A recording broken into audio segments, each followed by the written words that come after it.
Ok, entonces ayer nos quedamos en esta clasificación que va a corresponder a el grado de severidad de la enfermedad, el cual ya decíamos que no suele ser objetivo con lo que está sucediendo, porque no, muchas de las veces el paciente está muy bien y sin embargo la clasificación por espirometría está muy mal.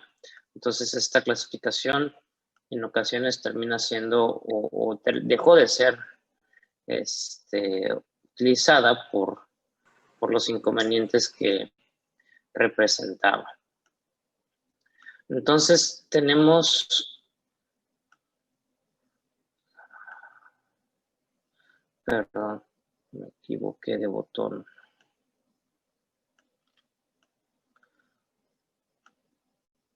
Ahí está.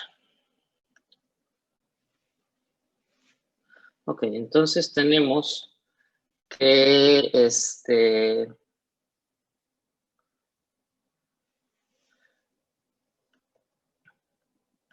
tenemos la clasificación en intermitente y en persistente, leve, moderada y grave.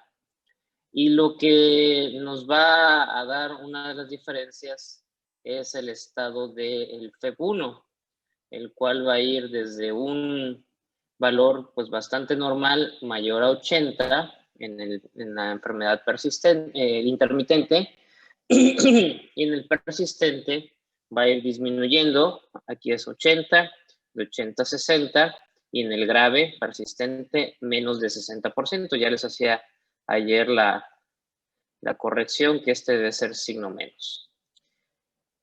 Les voy a presentar esta misma tabla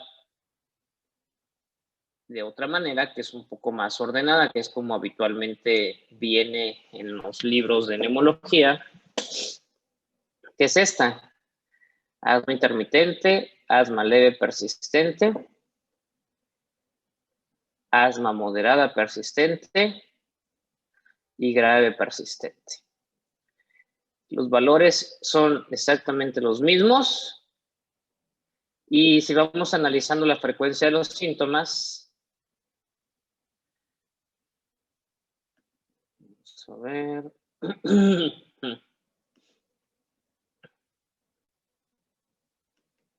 Ok, ahí ya regresó la imagen. Ya, ¿verdad? Ya, doctor. Doctor, disculpe, tengo compañeros que están Dos nada más, esperando. ahorita en espera. Ya los Gracias. agregué. Ok, entonces, en el intermitente, ayer lo alcanzamos a platicar. Son síntomas menos de una vez por semana, con exacerbaciones breves, o sea, síntomas muy poquitos, cortitos, síntomas nocturnos que no deben ser más allá de 2 veces por mes, o síntomas más de una vez por semana, pero que no sean más de una vez en el día. En el leve persistente, las exacerbaciones pueden interferir con el nivel de actividad del paciente o bien con el nivel de sueño. Y pueden tener síntomas nocturnos más de 2 veces al mes. Si se fijan, empiezo a hablar mucho de síntomas nocturnos. Acuérdense que tenemos dos sistemas de alerta, bueno, un sistema de alerta y un sistema regulador, que es el simpático y el parasimpático.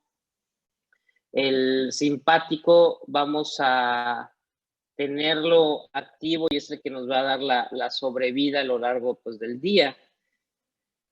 Sin embargo, el parasimpático, que es prácticamente lo contrario que el simpático, si el simpático es broncodilatador, el parasimpático, ¿qué va a ser? Broncoconstrictor. Broncoconstricción. Broncoconstrictor, ¿verdad? Entonces, es lo contrario. Y en la noche, díganos si no les pasa así, se van a dormir. Y literal, hay una hora del sueño entre la 1, 2 de la mañana y las 5, o a veces hasta las 6, donde puede literal haber un terremoto de 10 grados y nada más nadie los levanta. ¿No les pasa así? No, sí se levantan. Bueno, hay muchos que pasan eso totalmente desapercibido porque su sistema de alerta, su sistema de huida, que es el simpático, está descansando, está en ese momento inactivo. Y entonces el parasimpático, que pues es el que teóricamente nos debe dar la respuesta de huida, pues no está presente y el paciente o las personas terminan lastimadas porque no hubo esa respuesta de huida. Por eso es que los síntomas respiratorios por la noche suelen ser muy frecuentes en el paciente asmático porque tiende a la broncoconstricción a expensas del parasimpático. Por eso la mención ahí de los síntomas nocturnos a lo largo del día en muchas ocasiones. Las exacerbaciones pueden afectar la actividad del sueño en el moderado persistente. Tiene síntomas nocturnos más de una semana y aquí tiene ya uso diario del beta-2 agonista, o sea, del salbutamol todos los días, que eso nos habla de un paciente que está mal controlado. Y finalmente, en el persistente grave, síntomas diarios, exacerbaciones frecuentes, síntomas nocturnos frecuentes y gran limitación en las actividades físicas. Entonces, tenemos un espectro de una clasificación que, les digo, la revisamos porque la siguen preguntando en los exámenes de residencia, pero que funcionalmente ha caído en desuso porque tiene muchos inconvenientes. El principal es que es basado en la gravedad y muchas de las veces la gravedad es en relación al FEV1. El paciente está muy estable o muy tranquilo y les hacemos la espirometría y están bien bajitos. Entonces, por eso, y además lo dejaba muy abierto a la parte de tratamiento. No teníamos un tratamiento óptimo que ofertarles en base a esta clasificación. Entonces, se realizó la actualización del consenso y se considera que el paciente es cambiante y se debe clasificar de manera exclusiva en grados de control. Se divide en bien controlado, parcialmente controlado o no controlado. Y se debe hacer una consulta de valoración y luego una consulta para modificar el tratamiento o reclasificarlo. Y bueno, para esto van a existir varios cuestionarios, no como el que les acabo de enseñar, que es un cuestionario único. Hay varios instrumentos que pueden ayudar a conocer el grado de control del paciente, como por ejemplo el ACT o el ACQ. El ACT es de los más fáciles de conseguir y hacer. El ACQ es bastante más complejo, ahorita se los voy a enseñar.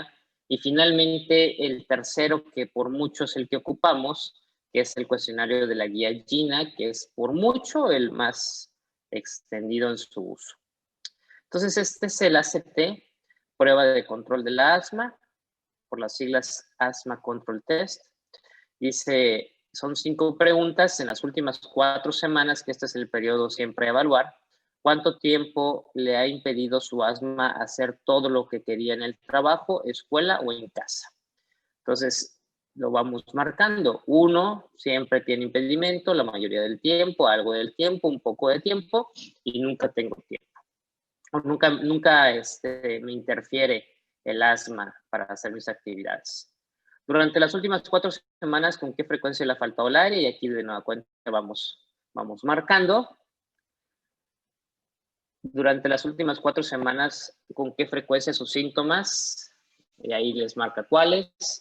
Silbidos, tos, falta de aire, opresión en el pecho, lo despertaron en la noche o más temprano de lo usual por la mañana. En las últimas 4 semanas, ¿con qué frecuencia ha usado su inhalador de rescate y finalmente cómo evaluaría el control de su asma durante las últimas 4 semanas. Y al final vamos marcando aquí en la casilla el puntaje y hacemos la sumatoria. Y ahorita lo vamos a ver. Este es un poco más sencillo. Quizás el que acabamos de ver es el más sencillo de todos. Es bastante fácil. Una de las ventajas más importantes es que no tenemos que tener una herramienta como lo es la espirometría ahí en el momento con el paciente. Esta es una de las grandes importancias de este método porque evidentemente no todos vamos a poder tener espirometría para poder hacer el cuestionario o la valoración del paciente. Entonces, les digo, esto nos ayuda muchísimo con esa situación para poder evaluar al pacientito.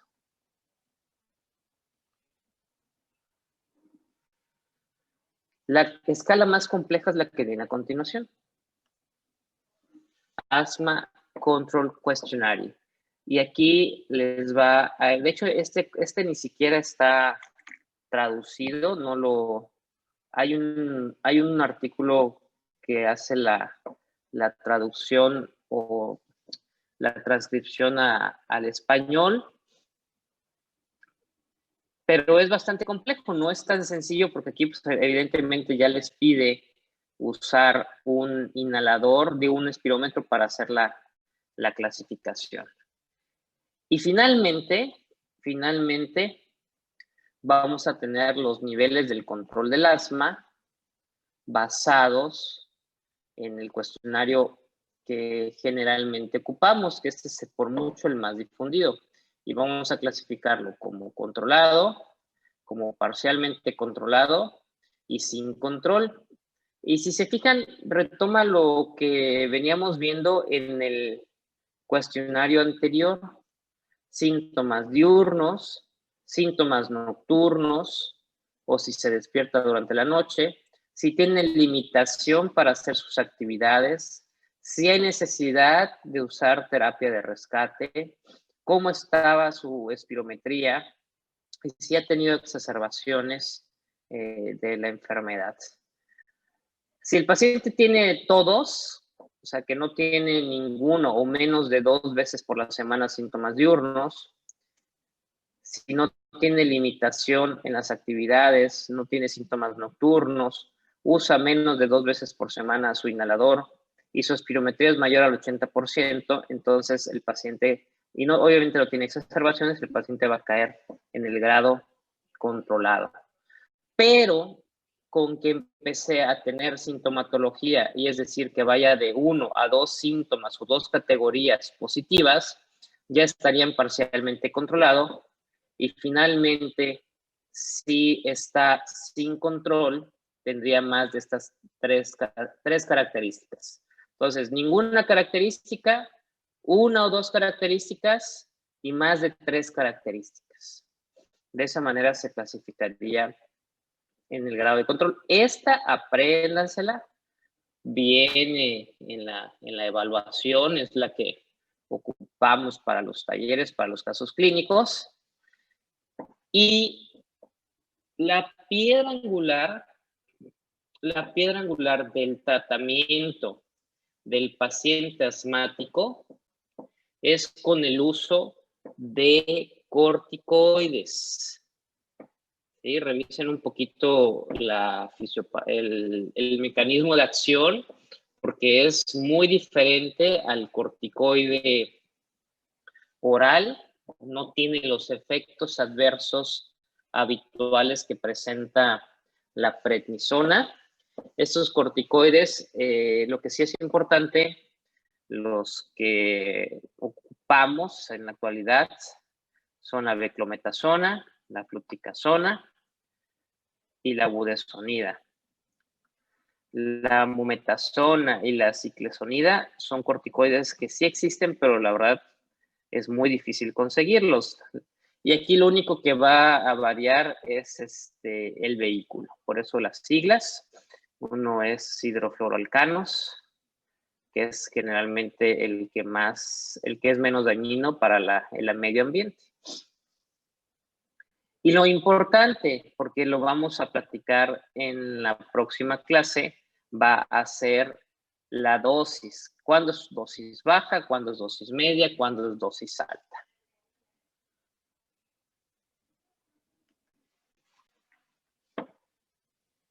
Esta tablita viene en algunos textos, en alguna literatura, donde combina o les trae los medicamentos que generalmente ocupamos, algunos de ellos no para asma, como por ejemplo el indacaterol, pero sí lo ocupamos para el manejo del EPOC, formoterol y salmeterol, que son beta-2 agonistas de acción larga, los ocupamos para el asma, bromuro de ipratropio como medicamento de rescate, el tiotropio, que sí se ocupa en asma en los pacientes de difícil control, aclidinio y glicopirronio, que son anticolinérgicos, no los ocupamos en asma, los ocupamos en EPOC, pero esta es una tablita que les enseña algunos de los medicamentos que habitualmente solemos usar.